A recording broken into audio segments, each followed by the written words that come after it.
संख्याओं पर आधारित एक और प्रश्न है जो फार्मूले पे ही होता है। देख रहे होंगे, एक और फार्मूला होता है a plus B square minus A minus B square बराबर होता है 4ab। यानी इस तरह से अगर कोई भी चीज़ दी हुई है और आपको हल करना है, उसको सरल करना है, तो इक्वल टू 4ab, यही उसका आंसर आएगा। यानी जो भी a और b दिया हुआ है, a 4 multiply a multiply b।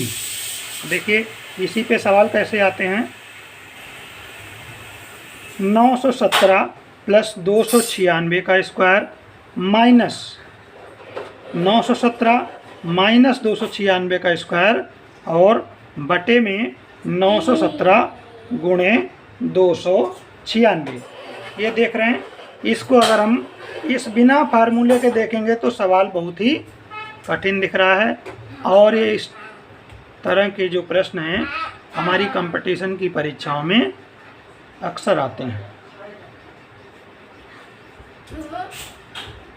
देखो जैसा दिख रहा है ऊपर,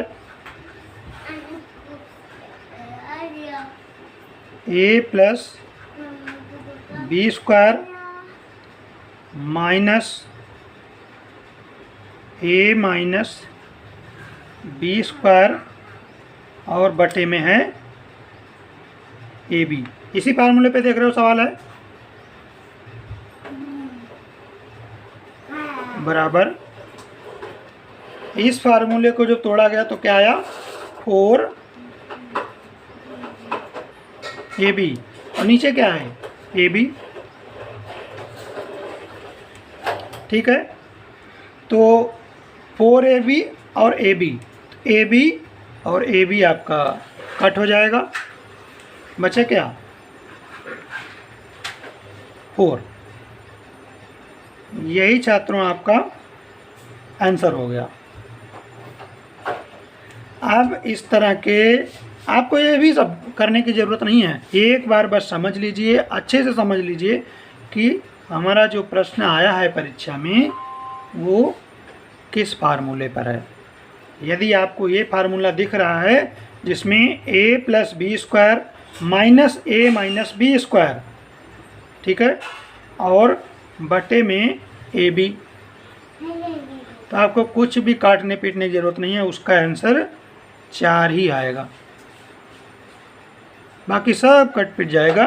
तो आप बिल्कुल जब आप एक बार प्रैक्टिस में इसको कर लेंगे तब आप परीक्षा में इसको लगाने के लिए तो आपको 5 सेकंड भी नहीं लगेगा, बस टिक मारना है।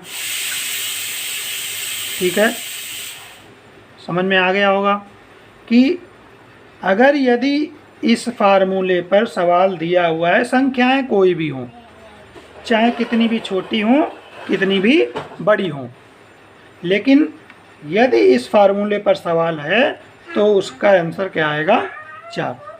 और आप 5 सेकंड में सिर्फ 4 वाले ऑप्शन पे टिक मार के अगले सवाल पे बढ़ सकते हैं।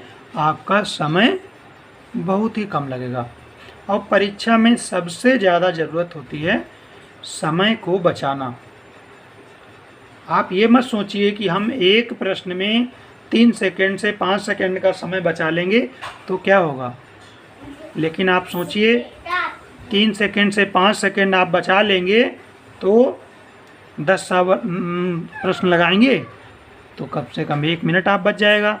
1 मिनट बच जाएगा तो आप अगले उन सवालों पर ध्यान दे सकते हैं जो 1 मिनट आपने बचाया है।